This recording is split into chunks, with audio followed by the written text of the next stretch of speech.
주님께서 여러분과 함께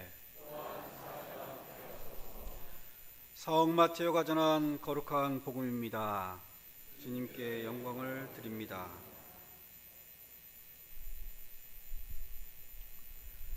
그 무렵에 세례자 요한이 나타나 유다 광야에서 회개하여라, 하늘나라가 다가왔다 하고 선포하였다. 이 사람을 두고 예언자 이사야는 이렇게 말하였다. 광야에서 외치는 이의 소리가 들린다.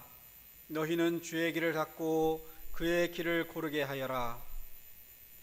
요한은 낙타털 옷을 입고 허리에 가죽띠를 두르고 메뚜기와 들꿀을 먹으며 살았다. 그때 예루살렘을 비롯하여 유다 각 지방과 요르단강 부근의 사람들이 다 요르단강으로 요한을 찾아가서 자기 죄를 고백하며 세례를 받았다. 그러나 많은 바리사이파 사람들과 사두가이파 사람들이 세례를 받으러 오는 것을 보고 요한은 이렇게 말하였다. 이 독사의 족속들아, 닥쳐올 그 징벌을 피하라고 누가 일러주더냐? 너희는 회개했다는 증거를 행실로서 보여라. 그리고 아브라함이 우리의 조상이다 하는 말은 아예 할 생각도 마라. 사실 하나님은 이 돌들로도 아브라함의 자녀를 만드실 수 있다. 도끼가 이미 나무 뿌리에 닿았으니 좋은 열매를 맺지 않는 나무는 다 찍혀 불 속에 던져질 것이다. 나는 너희를 회개시키려고 물로 세례를 베풀거니와 내 뒤에 오시는 분은 성령과 불로 세례를 베푸실 것이다.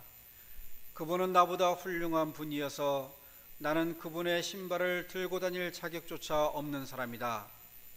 그분은 손에 키를 드시고 타작마당의 곡식을 깨끗이 가려 알곡은 모아 곡간에 들이시고 쭉정이는 꺼지지 않는 불에 태우실 것이다.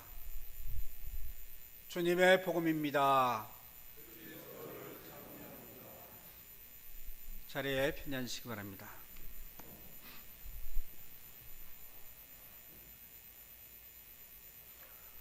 성부와 성자와 성령 이름으로 말씀드립니다.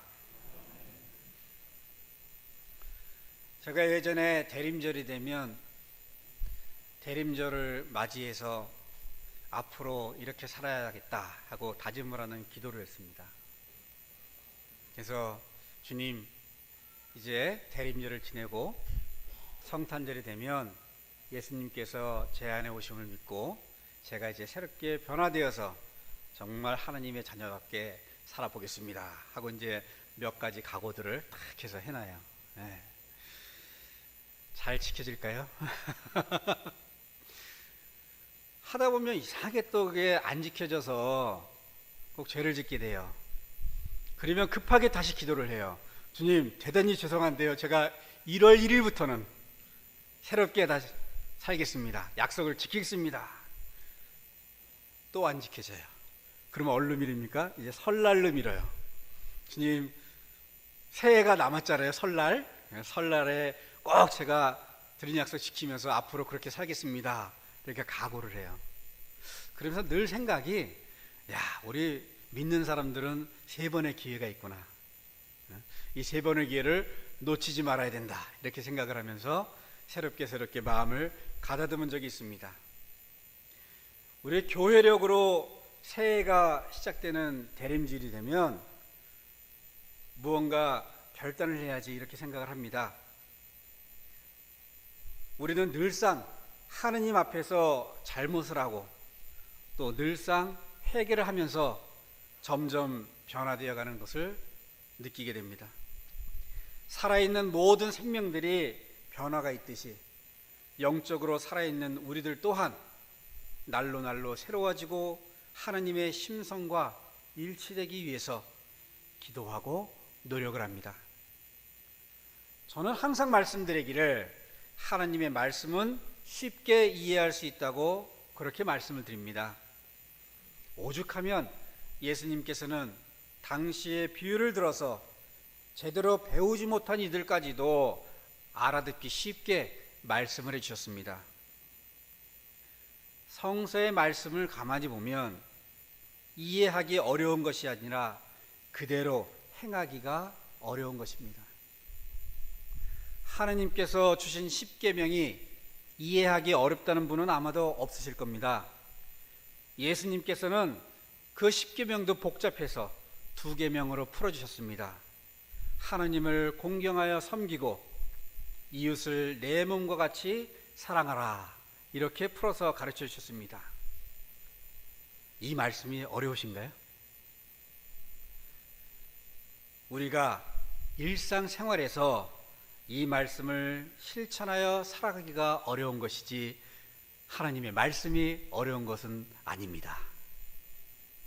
실천하여 살면 문제가 없지만 실천을 못하기 때문에 자기 변명과 합리화가 성서의 말씀을 어렵게 만드는 것이라 생각을 합니다. 예수님께서 비유로 해주신 성서의 말씀을 가난하여 배우지 못하고 소외된 이들은 모두 이해하였습니다. 물론 당시의 기득권층인 율법학자들과 바리새파 등도 예수님의 말씀의 내용을 알아듣긴 했을 겁니다. 그러나 그들에게는 그 말씀을 받아들이고 실천할 용기가 없었습니다. 그래서 자신들의 잘못과 자신들의 부족함이 일반 백성들에게 드러나지 않게 하기 위해서 예수님을 핍박을 하게 됩니다. 천민의 땅인 가나안 베들레헴에서 태어난 주제, 하나님의 말씀을 논하고 우리를 비판하려 드는가, 이렇게 트집을 잡기 시작했고 쫓아다니면서 흠을 잡기 시작했습니다. 그래도 잡지 못하자 결국 자신들의 기득권에 도전한 괘씸죄로 사람들을 선동하여서 결국 십자가형에 처해지도록 한 것입니다. 그들은 회개하는 대신에 하나님과 대적하는 길을 택했던 것입니다. 우리가 회개하지 않는 것은 하나님의 말씀뿐만이 아니라 그분의 존재를 인정해드리지 않는 것과 같습니다. 하나님의 자녀라는 우리들이 성서의 말씀에 비추어서 잘못에 대한 뉘우침이 없다면, 그리고 우리가 돌이킴이 없다면 죄는 그대로 남아있을 것이고, 그 죄로 인해서 하나님은 우리의 마음에서 점점 멀어지게 되실 것이기 때문입니다. 사도 바울로는 로마서 15장 4절을 통해서 성서 말씀은 모두 우리에게 교훈을 주려고 기록된 것입니다. 그래서 우리는 성서에서 인내를 배우고 격려를 받아서 희망을 가지게 됩니다 하는 말씀을 가르쳐 주셨습니다. 성서의 말씀, 곧 하나님의 말씀을 통해서 우리는 인내와 격려, 희망을 얻을 수 있게 되는 것입니다. 오늘 복음으로 본 마태복음서 1장 12절은 세례자 요한을 통해서 하나님 나라가 선포되면서 우리가 가장 우선적으로 해야 할 일을 가르쳐주고 있습니다. 회개하여라, 하늘나라가 다가왔다. 바꾸어 말씀을 드리면 회개하지 않고서는 하나님 나라를 볼 수 없고 하나님의 자녀가 될 수 없다는 말씀입니다. 하나님의 말씀과 뜻하심이 담겨져 있는 성서의 말씀에 우리의 삶을 비추어 보고 회개와 새로운 믿음의 삶에 대한 다짐을 통해서 영적으로 성장하는 신앙생활이 되어야 할 줄로 믿습니다. 세례 요한은 회개에 대하여 보다 강력한 메시지를 우리에게 주고 있습니다. 너희는 회개했다는 증거를 행실로서 보여라. 이 말씀을 바꿔 표현하면 하나님의 자녀라는 사실을 행실로 드러내는 삶을 살라는 말씀과도 같습니다. 예수님의 십자가를 부끄럽게 만들지 말고 구원의 증표로 세상에 드러날 수 있도록 날로 변화되는 삶을 살라는 말씀인 것입니다. 생각과 말과 행실을 하나님의 말씀에 비추어 보고 선하신 뜻대로 생활하였는지 이 대림절 기간을 맞이해서 스스로 살펴보아야 하겠습니다. 우리가 잘 아시듯이 옛말에 말 한마디로 천냥빛을 갚는다, 이런 이야기가 있습니다. 말만 잘해도 빚을 탕감받을 수 있다는 말씀입니다. 그런데 이 말이 쉬워 보여도 사실은 어렵습니다. 그 이유는 생각이 바로 되어 있어야 바른 말이 나오기 때문입니다. 우리가 아무리 자녀를 사랑한다고 해도요, 우리 자녀들을 맨날 이쁘다 이쁘다 생각을 안 하면 결코 자녀들을 상대로 이쁜 말이 안 나옵니다. 우리 가까이 계신 분들 마찬가지로 내가 늘상 좋다, 내가 사랑한다 이런 생각이 없으면 결코 좋다는 말, 사랑하는 말이 잘 전달되지가 않습니다. 마음에 하나님의 말씀과 사랑으로 충만한 사람은 어느 상황에서도 말씀과 사랑의 말이 입을 통해서 나옵니다. 그리고 그러한 사람은 자신뿐만이 아니라 이웃의 영혼도 구원에 이르게 합니다.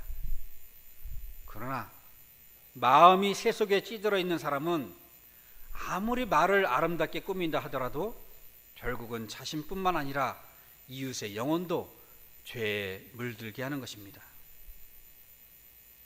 결국 선한 그릇에서 선한 것이 나오고 악한 그릇에서는 악한 것이 나올 수밖에 없다는 것입니다. 그러므로 나의 입술만 깨끗하게 할 것이 아니라 먼저 나의 심령을 깨끗하게 만들어야 합니다. 그것이 대림절을 맞이해서 하느님께서 우리에게 주신 과제이자 은혜 받는 길인 것입니다. 하느님께서 우리에게 생명의 말씀을 주셨듯이, 하느님께서 우리에게 구원의 말씀을 주셨듯이, 이제 우리는 성령님의 도우심으로 이웃의 심령을 살리고 또한 이웃의 심령을 위해서, 구원하기 위해서 그러한 말씀을 우리의 생활을 통해서 선포해야 하겠습니다. 우리의 마음이 하나님의 말씀을 담은 깨끗한 우물이 되기를 소망합니다. 제가 늘 하는 말 중에 성직자를 빗대어 하는 말이 있습니다. 우리 설교 때도 한번 말씀드렸는데요, 성직자가 어떤 갈등 상황에서 이기면 뭐라 그래요? 누구랑 막 다툼이 일어났어요. 성직자가 이겼어. 제가 자녀하고 싸웠는데 제가 이겼어. 그럼 뭐라 그래요? 성직자가 독하다 그래요. 에? 좋은 말이에요, 나쁜 말이에요? 좋은 말이에요, 나쁜 말이에요? 나쁜 말이잖아요. 성직자가 좀 져주기도 하지, 독하게 이겨먹으려고 끝까지 사랑으로 좀 져줘야지, 그죠? 그 갈등 상황에서 성직자가 지면 뭐라 그래요? 성직자가 지면 뭐라 그래요? 어이, 바보같이 아는 것도 없어 성직자가. 그거 좋은 말이에요, 나쁜 말이에요? 어차피 이겨서 나쁜 말 듣나 져서 나쁜 말 듣나 어떤 게 좋아요? 져서 나쁜 말 듣는 게 하나님께 영광 될 줄로 믿습니다. 우리 교우님들도 이기면 뭐라 그래요? 교회 다니는 사람을 독하게 이겨먹어, 그죠? 지면 뭐라 그래요? 아이, 바보같이 저것도 몰라. 그럴 때 말씀하십시오. 나는 예수님 때문에 기꺼이 바보가 되겠습니다. 아멘. 아무리 퍼올리고 퍼올려도 맑은 물을 뿜어내는 우물처럼 우리의 마음에서 은혜의 말씀들이 솟아나와서 우리의 입술과 행실을 통해서 이웃을 향한 구원 사역이 날로 날로 이루어지기를 소망합니다. 사랑하는 교우 여러분, 앞으로 우리가 얼마나 살 수 있겠습니까? 누구의 말처럼 사랑하며 살기도 부족한 시간에 주위의 사람들을 돌아보지 못하고 내 자신만을 바라보고 살고 있지는 않습니까? 이웃과 대화를 할 때 말 한마디에도 하느님의 사랑을 담아서 이야기하시는 삶이 되시기를 축복합니다. 이웃을 돌아볼 때 그 행동 하나하나에 하느님의 사랑을 담아서 실천하는 삶이 되시기를 축복합니다. 그리고 가장 가까운 이웃인 가정에서부터, 가족들 사이에서부터 하나님의 사랑을 담은 말과 행실을 실천하시기를 축원합니다. 그러면 하나님의 풍성하신 축복을 모두가 매 순간 경험하며 살게 되실 줄로 믿습니다. 마지막으로 로마서 15장 13절의 말씀을 드립니다. 희망을 주시는 하나님께서 믿음에서 오는 온갖 즐거움과 평화를 여러분에게 가득 안겨주시고 성령의 힘으로 희망이 여러분에게 넘쳐 흐르게 하여 주시기를 빕니다. 성부와 성자와 성령의 이름으로 말씀드렸습니다. 교회와 세상을 위하여 기도합시다.